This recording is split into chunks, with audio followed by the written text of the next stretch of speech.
disesuaikan kembali di Mhm. PP 55 ini Iya, ya. betul. Mungkin boleh disebutkan Mas untuk pasal-pasalnya itu tadi, secara garis besar ya mungkin ya, Iya. pasal berapa aja dan peraturan yang terdampak tadi peraturan apa aja? Itu memang paling banyak ini ya, wajib pajak orang pribadi taruhlah ya paling gampang ini contohnya, tadi menerima dividen dan tidak diinvestasikan atau ada yang tidak diinvestasikan, itu ternyata Sebelum kita masuk siapa itu wajib pajak tertentu, kita heeh. harus tahu dulu siapa yang disebut Badan Penyelenggara Jaminan Sosial.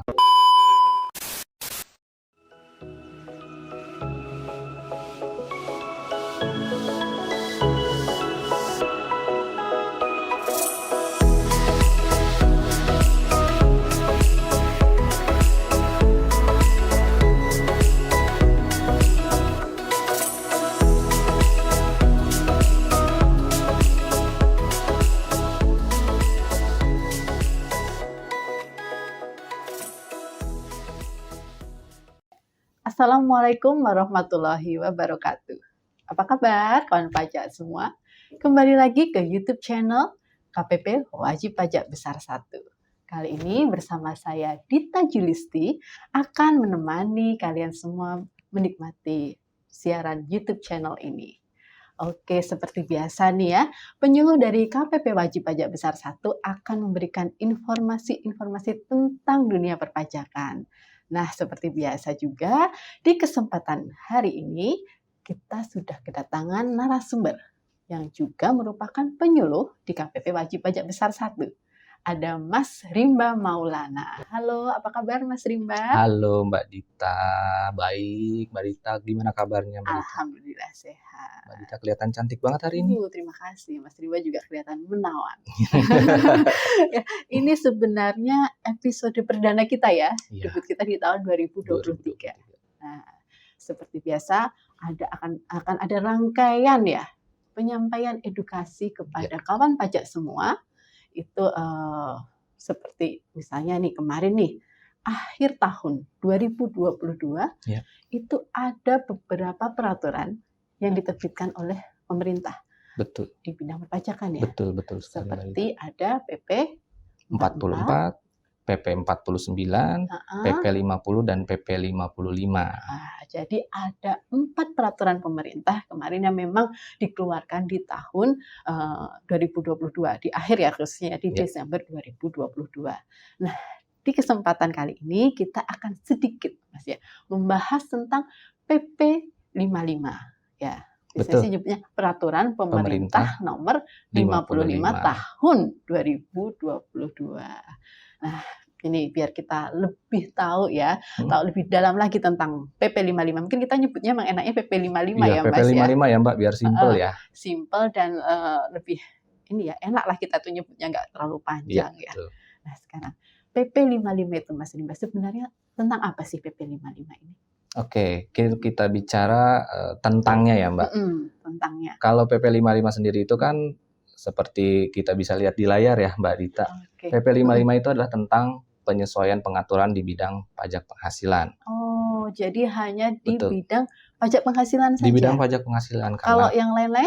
Untuk PPN dan KUP sudah diatur di PP yang lain. Oh, yang tadi ya disebutkan tuh ya, misalnya ada PP 44, 49, dan 50 itu ya? Betul sekali. Oh, jadi untuk yang jenis pajak yang lain, PPN dan KUP sudah diatur di PP yang lain, dan 55 ini khusus untuk pajak penghasilan. Khusus untuk pajak penghasilan, betul. Oke, nah terus latar belakangnya nih Mas Rimba, kenapa bisa sampai PP 55 ini diterbitkan? Baik, Mbak Dita terima kasih kesempatannya. Baik, kawan pajak, saya akan menjelaskan terkait adanya diterbitkannya PP 55 ini di tahun 2022 ya. Jadi untuk Mbak Dita ya, latar belakang diterbitkannya PP 55 ini adalah untuk melaksanakan amanat undang-undang, Mbak. Jadi amanat undang-undang di mana ada beberapa ketentuan yang memang harus diatur dalam peraturan pemerintah. Contohnya di dalam latar belakang ini adalah ketentuan mengenai penghasilan yang diterima oleh wajib pajak dengan peredaran bruto tertentu, kemudian bantuan ataupun sumbangan termasuk zakat, kemudian terkait ketentuan mengenai penurunan tarif wajib pajak badan dalam negeri berbentuk perseroan terbuka, dan juga terkait dengan adanya pendelegasian wewenang di dalam undang-undang PPH PPH. sebagaimana terakhir diubah dengan Undang-Undang HPP. Oke, berarti memang latar belakangnya tetap ya Betul. pasal-pasal atau ketentuan-ketentuan Ya, yang ada dalam Undang-Undang PPH. betul sekali Ya. Mbak Dita. Tadi juga Mas Rimba sempat ya menyebutkan Undang-Undang PPH itu terakhir itu sudah diperbarui dengan Undang-Undang HPP. Betul Mbak Dita. Nah, otomatis ada yang diperbaiki dong Ya. ketentuannya ya Betul di sekali. Undang-Undang HPP tersebut. Nah, dengan adanya PP 55 ini apakah ada yang terdampak Mas ketentuan-ketentuan di Undang-Undang Undang-Undang PPH tersebut? Ya. Jadi untuk memberikan kepastian hukum dan juga penyederhanaan administrasi perpajakan, memberikan juga kemudahan dan keadilan bagi wajib pajak dengan peredaran bruto tertentu, dan juga untuk melaksanakan perjanjian internasional, diterbitkan PP 55 tahun 2022 ini sejatinya memberikan dampak kepada pasal-pasal yang tadi yang coba disebutkan ya, Mas betul, Rimba Mbak. itu tadi ya. Pasal-pasal dalam Undang-Undang PPH atau Undang-Undang HPP yang terdampak. Termasuk tadi ya yang menjadi latar belakang tadi ya. Iya, betul Mbak. Jadi ada pasal juga dan juga ada peraturan yang terdampak karena diterbitkannya Undang-Undang HPP ini, Mbak. Jadi disesuaikan kembali di PP 55 ini ya. Iya, betul. Mungkin boleh disebutkan Mas untuk pasal-pasalnya itu tadi secara garis besar ya mungkin ya pasal berapa aja dan peraturan yang terdampak tadi peraturan apa aja. Oke, baik. Kita masuk ke dua hal ya Mbak yang terdampak, yaitu pertama adalah pasal-pasal, yang kedua adalah peraturannya. Untuk pasal yang terdampak itu adalah pasal 4. Oh, pasal 4. Pasal 4 Undang-Undang HPP ya. PPH sebagaimana diubah dengan Undang-Undang PPH ya. Suka belibet ini antara PPH dan HPP ini karena ketuker-tuker ya, dibalik aja ya. Jadi maaf kalau pajak jadi ini yang terdampak adalah pasal-pasal dalam Undang-Undang PPH. Ya. Jadi pasal 4 tadi ya. Pasal 4 itu terkait dengan penghasilan dan juga penghasilan yang pasal yang terdampak yaitu pasal 4 itu mengatur tentang objek PPH dan pengecualian objek PPH. Kemudian yang kedua adalah pasal 6 itu terkait dengan biaya yang dapat dikurangkan. Biaya 3M ya Mbak. Biaya 3M ya. Untuk mendapatkan, menagih dan memelihara penghasilan. Kemudian kita masuk ke dalam pasal 7, itu terkait dengan PTKP dan besaran peredaran bruto yang tidak dikenai PPH. Kemudian masuk ke pasal 9 untuk biaya yang tidak dapat dikurangkan. Masuk ke pasal 11 dan pasal 11A, itu terkait dengan penyusutan dan amortisasi. Masuk lagi ke pasal 17 terkait dengan tarif PPH. Pasal 18 tentang hubungan internasional itu jurusan ya Mbak, terkait hubungan istimewa. Jadi ini bukan perkuliahan ya, tapi perpajakan ya. Pasal 18 ya, hubungan istimewa, kemudian masuk ke pasal 32A perjanjian internasional dan 32C terkait adanya pendelegasian wewenang. Jadi ada 10 pasal ya. 10 pasal yang terdampak. Betul. Itulah untuk pasal di Undang-Undang PPH. Nah, tadi yang peraturan terdampak Mas Rimba belum disebutkan ya. Baik, kita masuk ke peraturan yang terdampaknya ya Mbak Dita ya. Jadi untuk peraturan yang terdampak itu adalah yang saya sebutkan di awal tadi terkait dengan latar belakang ya. Otomatis peraturan mengenai wajib pajak yang memiliki peredaran bruto tertentu akan dikenakan PPH yang sudah diatur dalam PP 23 tahun 2018. PP 23 itu terdampak. Kemudian ada PP 18 tahun 2009, itu kaitannya dengan bantuan, sumbangan, termasuk zakat yang dapat dikurangkan dari penghasilan untuk menghitung PPH. Yang kemudian terakhir adalah PP 30 tahun 2020, itu terkait dengan penurunan tarif wajib pajak badan dalam negeri berbentuk perseroan terbuka. Oke, berarti memang ada beberapa yang terdampak ternyata ya. Dan Mbak Dita, untuk pasal-pasal dan peraturan itu semua dicakup dalam PP 55 ini. Berarti isiannya itu dari PP 55 ini kurang lebih terkait dengan pasal-pasal dan peraturan yang terdampak tadi ya. Betul sekali Mbak Dita. Oke, berarti kalau isian tadi kan berarti ada beberapa pasal, 10 pasal, berarti isiannya pun juga banyak dong. Iya, betul Mbak. Ada berapa bab sebenarnya sih Mas isinya? Sebenarnya untuk isi PP 55 ini ya Mbak, terdiri dari 13 bab Mbak. Wih, banyak ya? Iya, 13 bab. Mulai dari bab pertama itu adalah ketentuan umum, masuk ke bab kedua itu adalah objek PPH, bab ketiga penghasilan yang dikecualikan, kemudian bab keempat tadi pasal 6 ya, biaya yang dapat dikurangkan, sampai dengan bab terakhir, bab 13 yaitu adalah ketentuan penutup. Oh, sebenarnya untuk susunannya pun sama ya kurang lebih ya Kurang dengan lebih mirip ya, Mbak peraturan-peraturan yang Dita. lain ya. Iya, Tapi ada 13 bab. 13 bab, Tapi betul. kalau kan pajak maaf ya, sepertinya kalau kita membahas 13 bab tuh waktunya nggak akan cukup ya, Iya, terlalu lama. Jadi mungkin di kesempatan kali ini kita akan membahas 2 bab saja mungkin ya Mas ya, 2 bab, atau betul. 1 bab ya, terkait dengan penghasilan dan yang dikecualikan dari Objek PPH PPH. dan penghasilan yang tidak Dikecualikan dari penghasilan yang dikecualikan ya, dari objek PPH. Betul. Nah, oke. Berarti kita mulai nih. Bahasan yang pertama tadi terkait penghasilan ya. Oke, Objek penghasilan. baik. Pengertiannya apa sih sebenarnya dari penghasilan ini? Ya, baik. Terima kasih Mbak Dita. Oke, kawan pajak, kalau kita bicara terkait penghasilan, ketentuan sebelumnya Undang-Undang PPH itu sebenarnya tidak jauh beda dengan Undang-Undang HPP yang diatur saat ini, yaitu tetap tetap memperhatikan 4 hal. Yang pertama, apa sih pengertian menurut ketentuan perundang-undangan perpajakan? Pertama, penghasilan adalah tambahan kemampuan ekonomis yang diterima atau diperoleh. Yang kedua adalah berasal dari Indonesia atau dari luar Indonesia. Yang ketiga, dapat dipergunakan untuk konsumsi atau menambah kekayaan. Dan yang keempat, dengan nama dan dalam bentuk apapun. Jadi seperti itu Mbak Dita. Jadi ada 4 Tetap poin. 4 poin. Dan sebenarnya ini pun selaras ya dengan pengertian penghasilan di peraturan-peraturan perpajakan yang lainnya. Iya, betul sekali Mbak Dita. Oke, nah tadi ada disebutkan penghasilannya berasal dari Indonesia atau di luar Indonesia. Iya. Berarti ada kemungkinan juga untuk kayak WNA atau WNI gitu ya. Nah, kalau dari dalam Indonesia WNI dapat dan WNA bisa juga dapat ya. Iya. Ada nggak sih di PP 55 ini yang mengatur khusus tentang WNA? Baik, untuk PP 55 tahun 2022 ini Mbak Dita ya, itu meng-highlight penghasilan yang diterima oleh warga negara asing. Jadi warga negara asing ini diatur dalam PP 55, yaitu warga negara asing yang sudah atau telah menjadi SPDN. Oh, berarti hanya yang telah menjadi subjek pajak dalam negeri ya. Betul. Kalau belum menjadi SPDN ya tidak masuk lah ya. Mungkin nggak diatur lebih spesifik di PP 55 Betul. ini ya. Di situ belum berhenti Mbak Dita memang. Oh, masih ada lanjutannya ya? Jadi warga negara asing yang telah menjadi SPDN hanya dikenai PPH sebesar yang diperoleh dari Indonesia saja. Kalau tadi kan kita melihat di pasal 4 ayat 1 tadi, worldwide income ya Mbak ya, penghasilan yang diterima atau diperoleh dari Indonesia maupun dari luar Indonesia. Nah, untuk warga negara asing ini memang hanya dikenakan yang berasal dari Indonesia saja, tapi dengan syarat dan ketentuan berlaku. Oh, masih ada ya syarat tambahannya ya, ternyata nggak bisa asal langsung dikenakan gitu aja. Nah, syaratnya apa itu?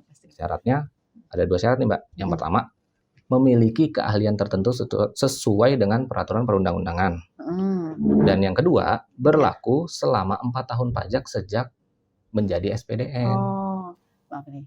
4 tahun pajak 4 tahun pajak menjadi SPDN. Betul. Nah, ini yang menarik nih. Agak berbeda nih kawan pajak ya. Karena 4 tahun pajak. Biasanya kan mungkin 4 tahun aja ya, nggak pakai 4 tahun pajak. Nah, ini mungkin bisa diilustrasikan nih biar kawan pajak itu lebih memahami pengertiannya nih perbedaannya untuk 4 tahun pajak. Baik, Mbak Dita. Contohnya ada warga negara asing ditetapkan menjadi SPDN-nya tahun 2022. Misalkan Maret lah ya, Maret 2022. Menghitungnya dari mana 4 tahun pajak tersebut?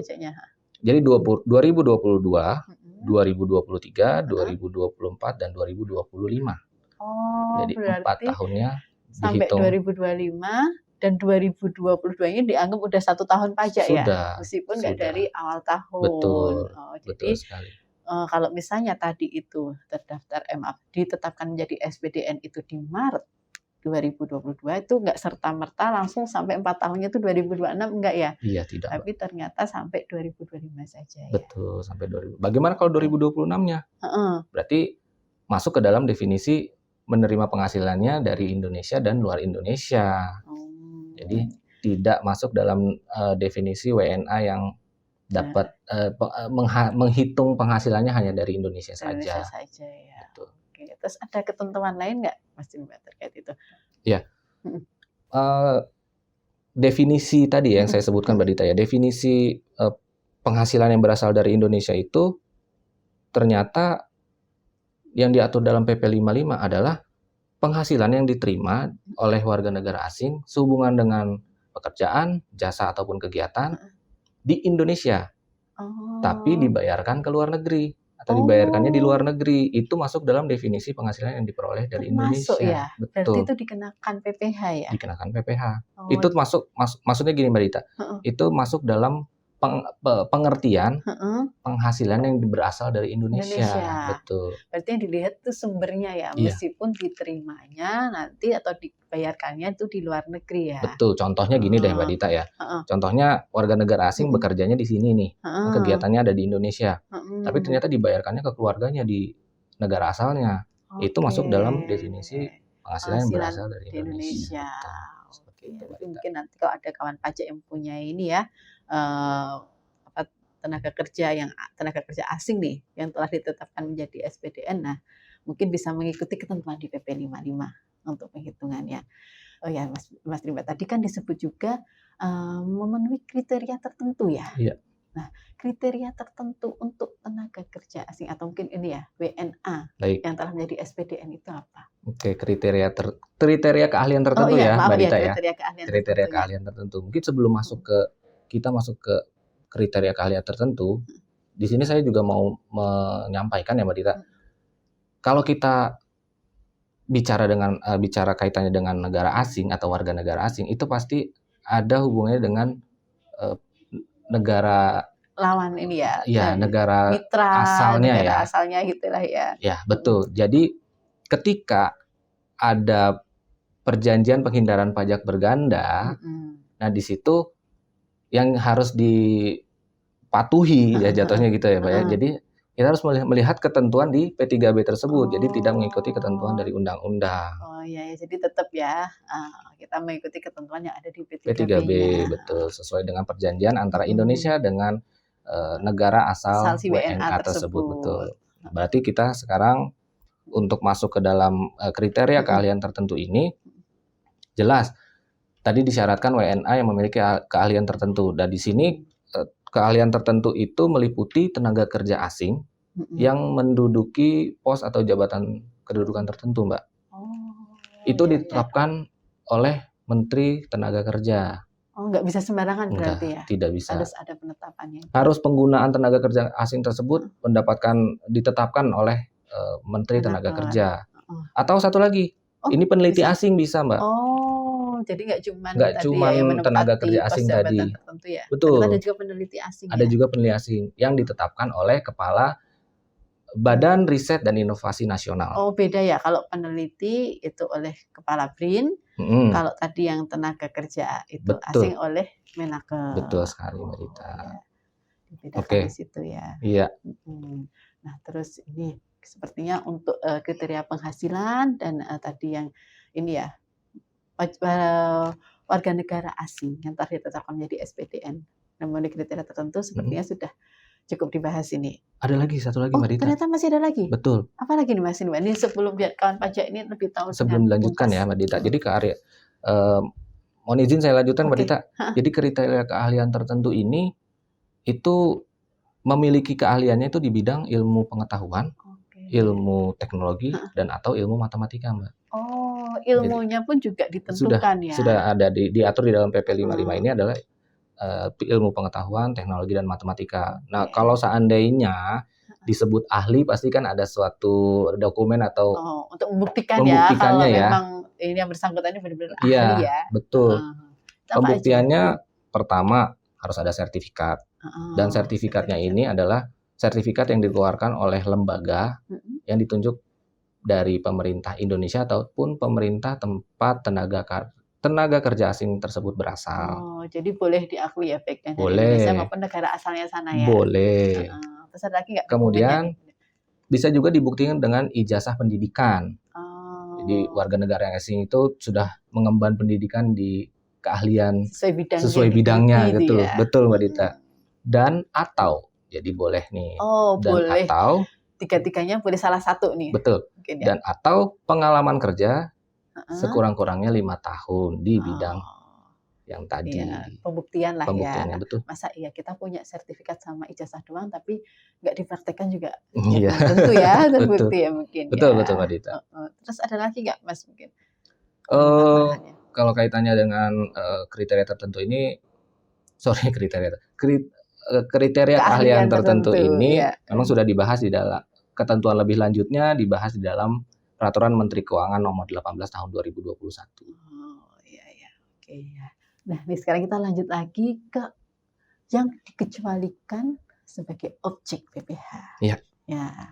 Nah, penghasilan yang dikecualikan dari objek PPh itu kan tadi mungkin ada dampaknya ya, Iya. dari Undang-Undang HPP tadi ya. Betul Mbak Dita. Nah, di PP 55 ini kan diatur. Nah, apa saja sih Mas ini sebenarnya objek yang dikecualikan dari penghasilan yang dikecualikan dari objek PPh? Ya.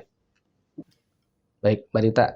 Sekarang kita bicara terkait dengan penghasilan yang tidak atau dikecualikan ya dari objek PPh. Saya sebutkan nih Mbak ya. Pertama, hibah bantuan sumbangan. Yang kedua, bantuan atau santunan yang diberikan oleh Badan Penyelenggara Jaminan Sosial. Yang ketiga, dividen atau penghasilan lain. Yang keempat, penghasilan dari penanaman modal di bidang-bidang tertentu yang diterima oleh dana pensiun. Oh, dana pensiun. Betul. Kemudian berapa tuh tadi? Saya udah 4. Sekarang kelima ya. Kelima adalah beasiswa.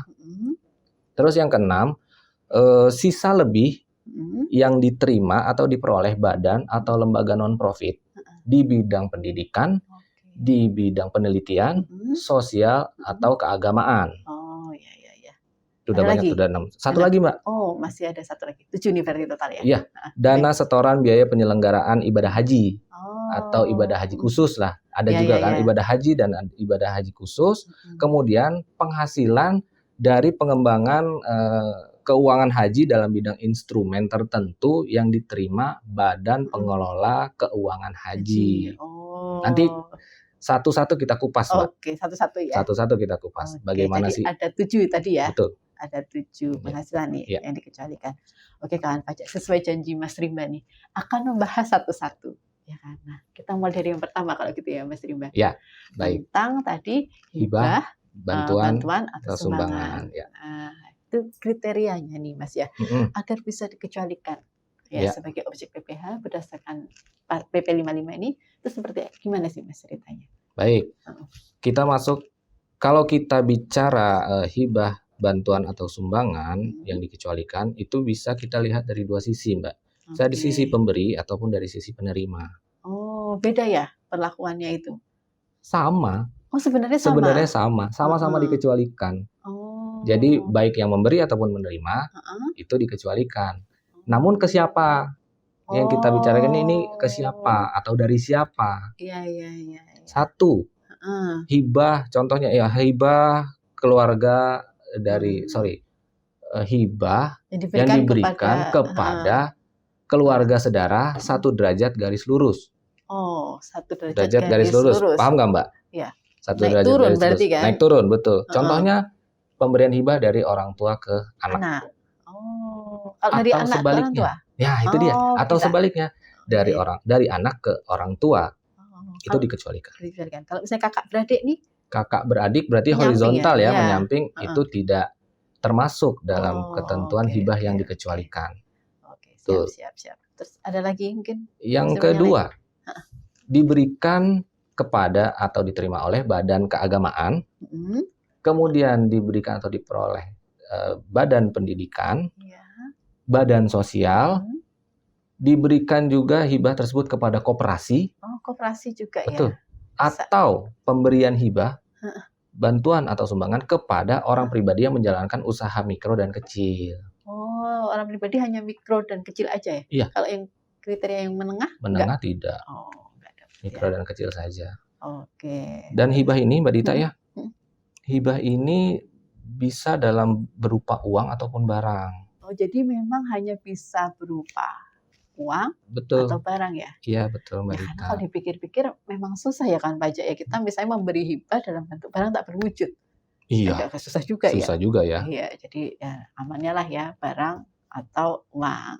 Nah, Ada Kak, syaratnya Mbak Dita, oh sorry. masih ada syaratnya? Ada syaratnya. Apa syaratnya, Mas? Sepanjang di antara pihak-pihak terkait tersebut tidak ada hubungan usaha, hubungan pekerjaan, hubungan kepemilikan, atau hubungan penguasaan. Oh, jadi ibaratnya kalau emang orang mau ngasih ikhlas ya udahlah emang ya nggak ada kaitannya ya. Iya, betul. Jadi free.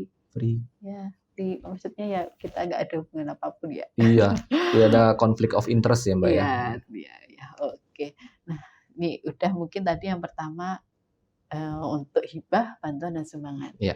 Berikutnya nih Mas Rimba, tadi kan ada bantuan atau santunan ya Iya. yang diberikan oleh Badan Penyelenggara Jaminan Sosial. Iya. Nah, kalau untuk hal itu ketentuannya seperti apa di PP 55? Oke.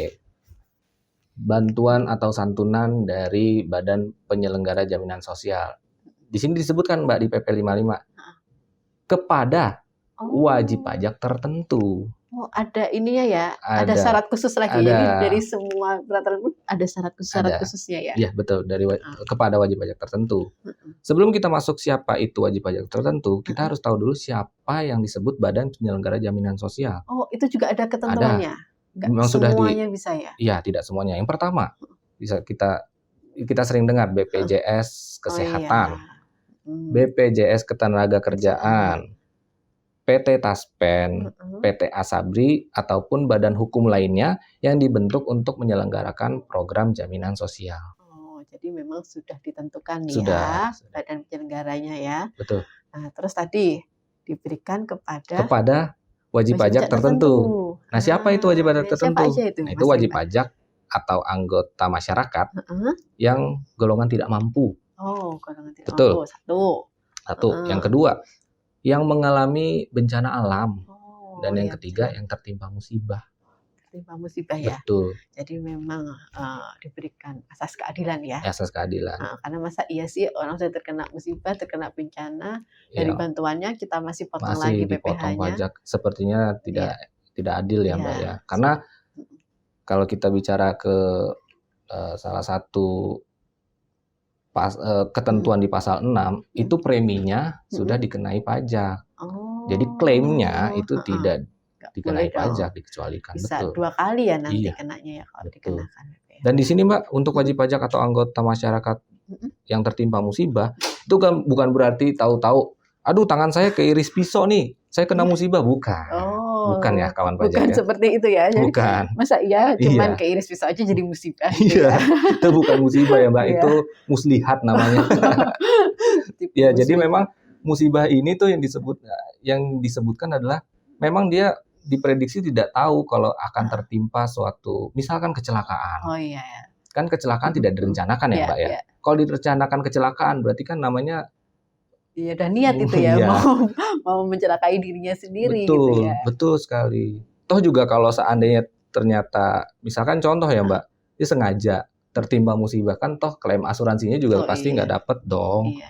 Dari asuransi atau BPJS sendiri itu juga kan tahu gitu bagaimana yang tertimpa musibah tuh seperti apa. Iya, ada cek dan rechecknya juga ya. Iya, betul. Serta-merta memberikan langsung bantuannya. Iya. Nah, oke. Kawan pajak. Sekarang kita beralih ke objek berikutnya. Objek berikutnya yang dikecualikan ya Mbak Dita. Yang dikecualikan yaitu ada dividen atau penghasilan lain. Betul. Nah, itu penjelasannya seperti apa Mas di PP 55? Baik, Mbak Dita dan kawan pajak. Untuk dividen penghasilan lain, berarti kita tadi ada dua ya. Satu dividen, yang satu penghasilan lain. Dari dua jenis penghasilan ini dikelompokkan dalam 3 kategori, atau 3 kelompok lah ya. 3 kelompok ya. Ada 3 kelompok. Jadi ada 3 kelompok. Saya jelaskan kelompok pertama dulu nih Mbak. Kelompok pertama itu adalah dividen yang diterima oleh wajib pajak badan dalam negeri. Dividen dari dalam negeri yang diterima wajib pajak dalam negeri. Bagaimana perlakuannya? Itu dikecualikan dari objek PPh tanpa harus ada syarat investasi.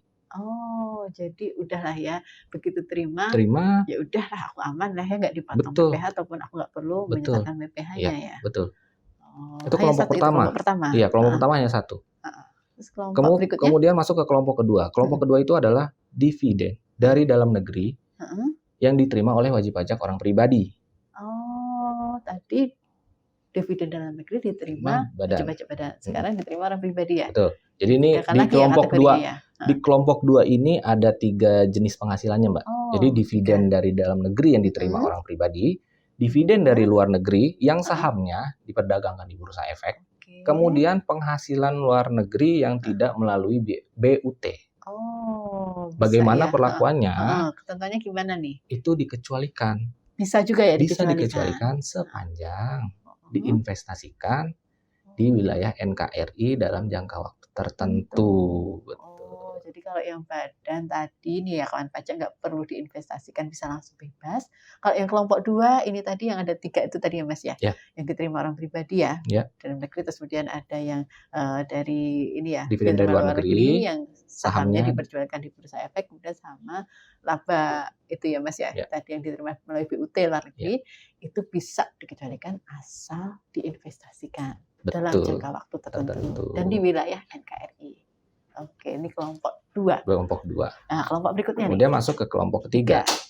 Itu adalah jenis penghasilan dividen dari luar negeri yang sahamnya tidak diperjualbelikan di bursa efek dan juga penghasilan setelah pajak dari BUT di luar negeri. Jadi berarti semuanya sumbernya luar negeri ya? Sumbernya luar negeri, betul. Sumbernya luar negeri. Itu dikecualikan juga, Mbak. Bisa juga dikecualikan? Betul, sepanjang diinvestasikan atau digunakan untuk mendukung kegiatan di wilayah NKRI. Tetap ya, harus betul. Untuk mendukung kembali lagi ada perkembangan di negara Indonesia ya? Iya, betul sekali Mbak Dita.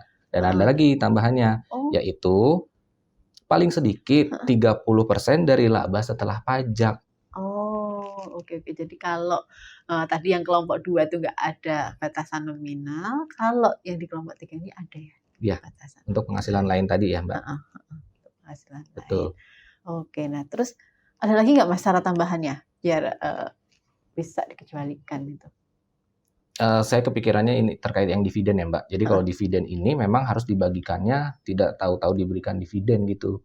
Kalau serta-merta itu tidak ya? serta-merta dikasih dividen.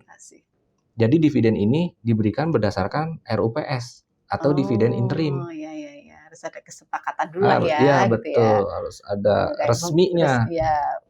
Terstate gitu ya. Iya, terstate. Karena kalau kasih dividen, memberikan dividen tapi tidak ada resminya, ya berarti namanya hibah ya Mbak. Pemberian cuma-cuma. Pemberian cuma-cuma. Betul.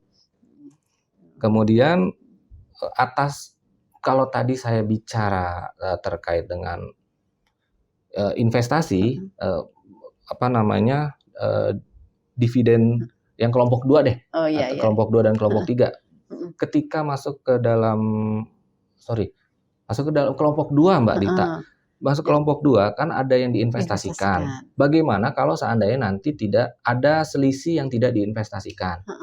Nah di sini atas yang diinvestasikan itu kan tidak dikenakan PPh atau dikecualikan dari objek PPh. Nah yang tidak diinvestasikan itu dikenakan PPh dengan kewajiban si penerima dividen. Jadi langsung disetor sendiri dan juga dilaporkan sendiri dalam SPT tahunannya, betul. Jadi kawan pajak ini kalau misalnya ada yang menerima dividen, terutama kelompok 2 tadi ya, mungkin kalau kita paling memungkinkan ya, itu memang paling banyak ini ya wajib pajak orang pribadi, taruhlah ya paling gampang ini contohnya tadi menerima dividen dan tidak diinvestasikan atau ada yang tidak diinvestasikan, itu ternyata dikenakan PPh. Harus dipotong, disetor sendiri. Berarti dihitung ya, kalau mau sendiri kan berarti nggak dipotong ya. Harus dihitung dan disetor sendiri. Oke, siap. Nah, tadi kan membahas investasi nih ya. Nah, ada nggak sih bentuk-bentuk investasi itu ditentukan atau kita bebas nih bisa investasi kemana aja? Ya, baik. Kalau kita bicara investasinya Mbak Dita ya, itu sudah diatur di dalam PP 55. Ada 12 bentuk investasi. Lumayan banyak juga ya. Lumayan banyak, Mbak. Dari mulai surat berharga negara, investasi ke surat berharga syariah negara, kemudian obligasi, sampai dengan bentuk investasi lainnya yang sah sesuai dengan ketentuan peraturan perundang-undangan. Jadi memang sudah diatur atas 12 bentuk investasi di dalam PP 55 ini. Selain itu Diperbolehkan nggak di luar Selain itu 12 tidak itu? boleh. Oh, nggak boleh ya. Hanya yang diatur di dalam PP PP 55. 55. Betul. Nah, terus jangka waktunya nih.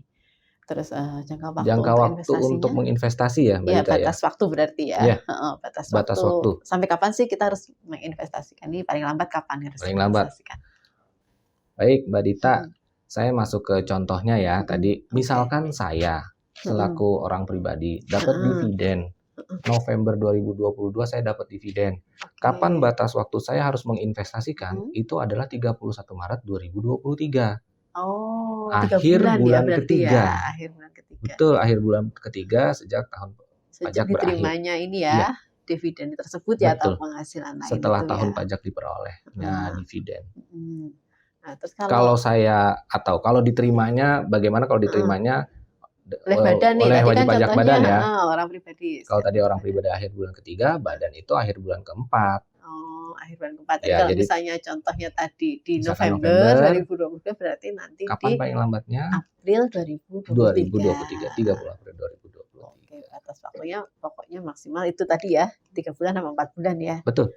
Nah, terus berapa lama nih saya harus investasinya? Sekurang-kurangnya 3 tahun, Mbak. Sekurang-kurangnya 3 tahun? Ya, sekurang-kurangnya 3 tahun. Kalau misalnya cuma 2 tahun? Tidak boleh. Oh, kalau misalnya 2 tahun tapi terus saya pengen ganti ini ke investasinya yang lain gitu, saya alihin gitu, boleh nggak? Boleh, sepanjang diinvestasikannya ke dalam bentuk investasi yang sudah diatur tadi. 12 bentuk investasi tadi, Mbak. Oh, tetap ya harus Boleh. Di 12 tadi yang sudah ditentukan ya di PP 55. Betul sekali, Mbak Dita. Kalau misalnya di 12 bentuk investasi tadi tapi saya investasiinnya ke luar negeri, boleh nggak? Nggak boleh. Oh, karena tetap. hanya investasinya harus di Indonesia. Oh, di Indonesia. Betul, di wilayah NKRI. Oke, untuk mendukung ya pembangunan di Indonesia. Betul. Itu ya. Tujuannya itu. Oke, baik. Ini dividen dan penghasilan lain ya. Ya. Nah, Mas Bima, yang berikutnya. Ini ada penerimaan dari penghasilan yang diterima oleh dana pensiun nih terkait dengan ini ya, penanaman modal di bidang-bidang tertentu. Ya. Nah, untuk bisa dianggap sebagai yang dikecualikan nih dari objek pajak, ketentuannya seperti apa? Oke, baik.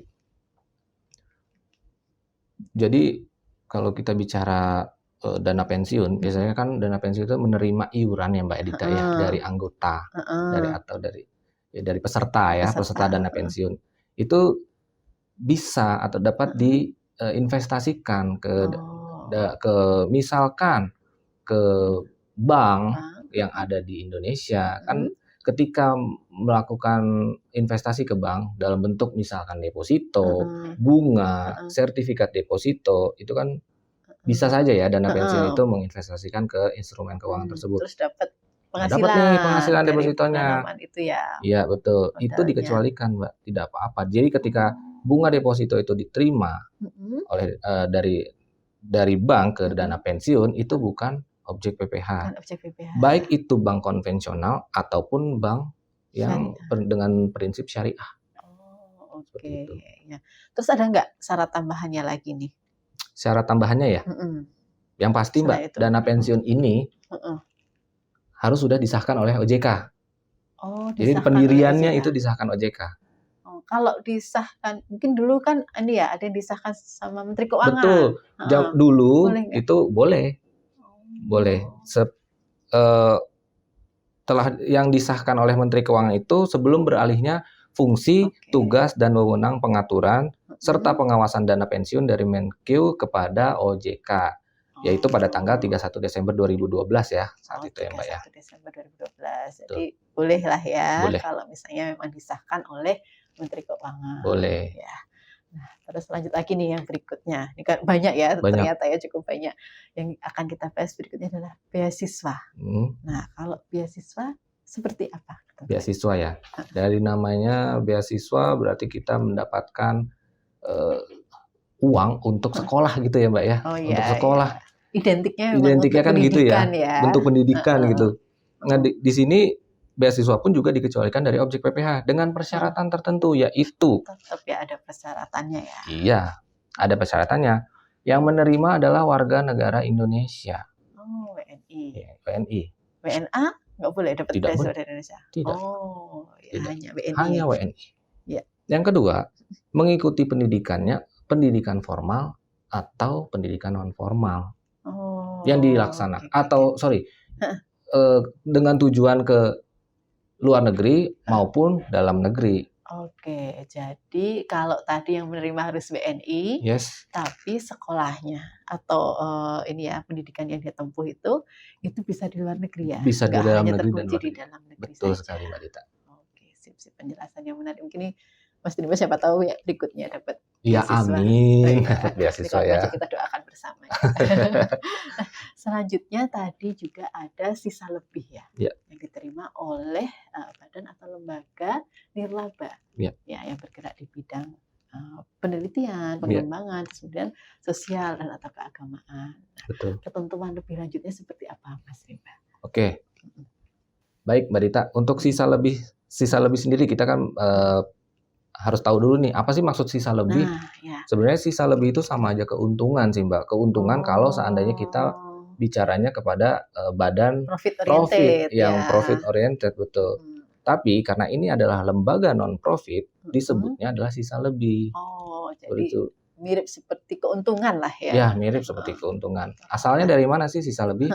Itu adalah penghasilan yang diterima oleh badan atau lembaga non profit tadi, dipisahkan dulu nih penghasilannya antara penghasilan final dan penghasilan yang bukan objek, itu dipisahkan dulu.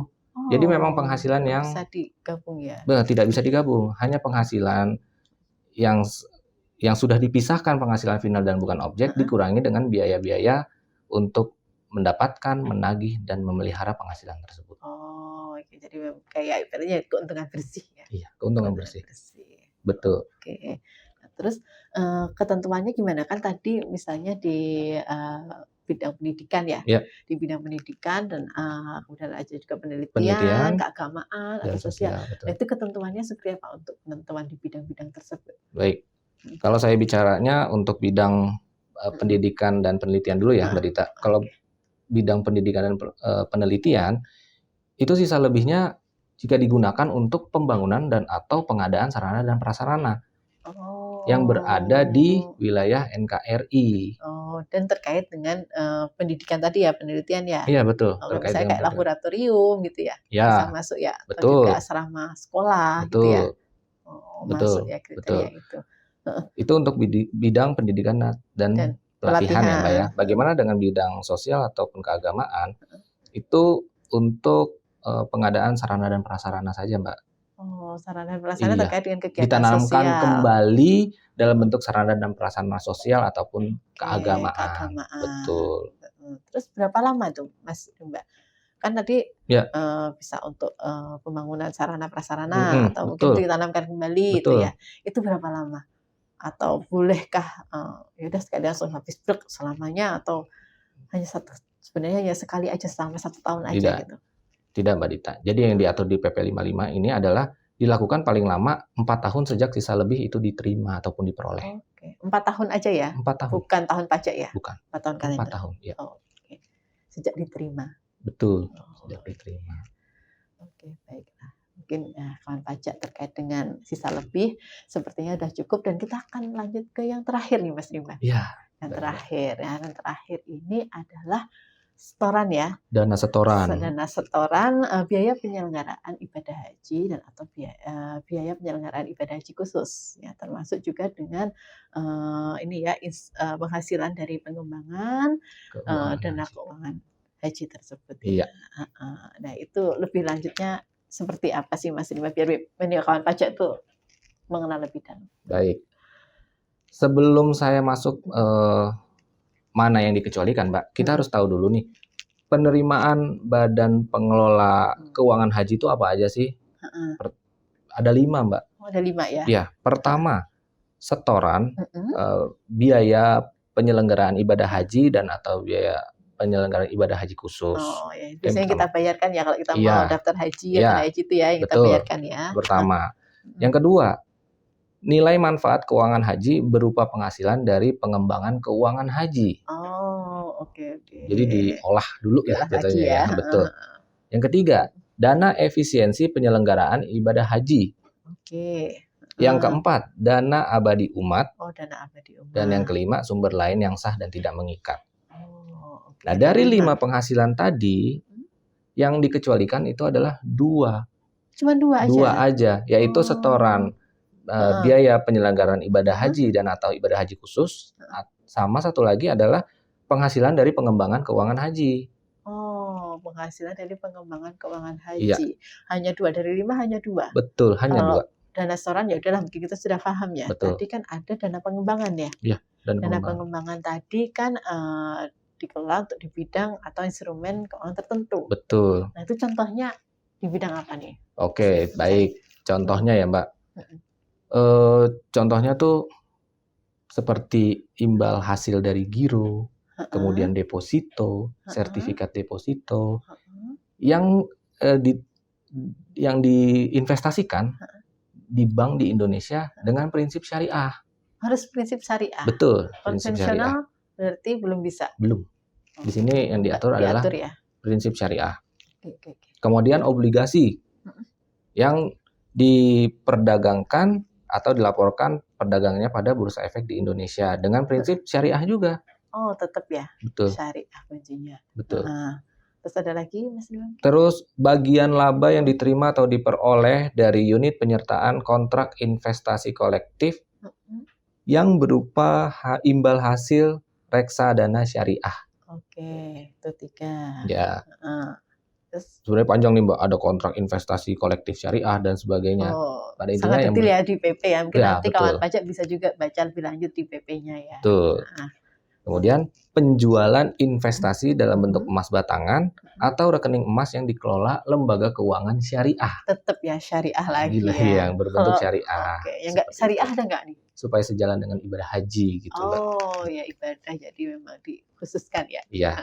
Yang selain syariah yang sempat tadi Mbak Dita sounding, itu adalah dividen yang berasal dari dalam ataupun dari luar negeri, ataupun penghasilan. Penghasilan lain berupa apa? Penghasilan setelah pajak yang penghasilannya dikecualikan atau dikenakan pajak 0%. Oh ya, oke. Nanti memang ternyata agak lebih detail ya untuk yang biaya haji ini ya. Betul. Sekali lagi kawan pajak bisa membaca ketentuannya nanti di PP 55. Iya, betul sekali Mbak Dita. Oke, Mas Rima, ternyata sudah selesai nih untuk objek yang dikecualikan ya. Maaf, untuk penghasilan yang dikecualikan sebagai objek pajak penghasilan. Betul sekali Mbak Dita. Mas Rima, sebelum kita menutup ya obrolan kita pada kesempatan kali ini, apakah ada yang ingin disampaikan ke kawan pajak sebagai risam mungkin ya? Ya, baik Mbak Dita, terima kasih atas kesempatannya. Kawan pajak, PP 55 tahun 2022 ini memang telah diterbitkan untuk penyesuaian pengaturan di bidang perpajakan terkait diterbitkannya Undang-Undang HPP, di mana yang tadi kami sudah bahas terkait dengan objek dan penghasilan yang dikecualikan dari objek pajak itu semuanya memperhatikan tentang pembangunan di Indonesia dan berbentuk investasi. Jadi segala sesuatu yang diinvestasikan ke dalam wilayah NKRI mendapatkan fasilitas sesuai dengan ketentuan yang diatur dalam PP 55 tahun 2022. Oke. Jadi memberikan juga ya asas keadilan ya. Betul, asas keadilan. Nah, ada lagi mungkin yang ingin ditambahkan ya, Mas? Untuk wajib pajak orang pribadi jangan lupa untuk melakukan validasi NIK menjadi NPWP. Oh, iya. Penting itu ya. Penting. Memang harus dilakukan ya. Betul sekali. Karena nanti di 2024 kita sudah mulai menggunakan sudah masuk ke era baru NIK menjadi NPWP. Jangan lupa nih kan pajak ya, lakukan pemadanan NIK sebagai NPWP. Ya, oke. Baik Mas Rima, sepertinya pembahasannya sudah cukup mendalam ini sudah ya. Cukup mendalam. Ya. Nanti kalau kawan pajak masih ingin penasaran ya, bisa tanya ke penyuluh ataupun ke KPP terdaftar. Nah, saya ini penyuluh dari KPP Wajib Pajak Besar 1 ya. Ada Dita Julisti dan Rimba Maulana. Ya, kami mohon maaf ya Mas Rimba ya, apabila dalam menyampaikan informasi di YouTube channel episode kali ini masih banyak kekurangan ya, dan banyak salah-salah katanya. Nah, akhir kata kami pamit undur diri. Ya, Assalamualaikum warahmatullahi wabarakatuh. Pajak kuat, Indonesia maju.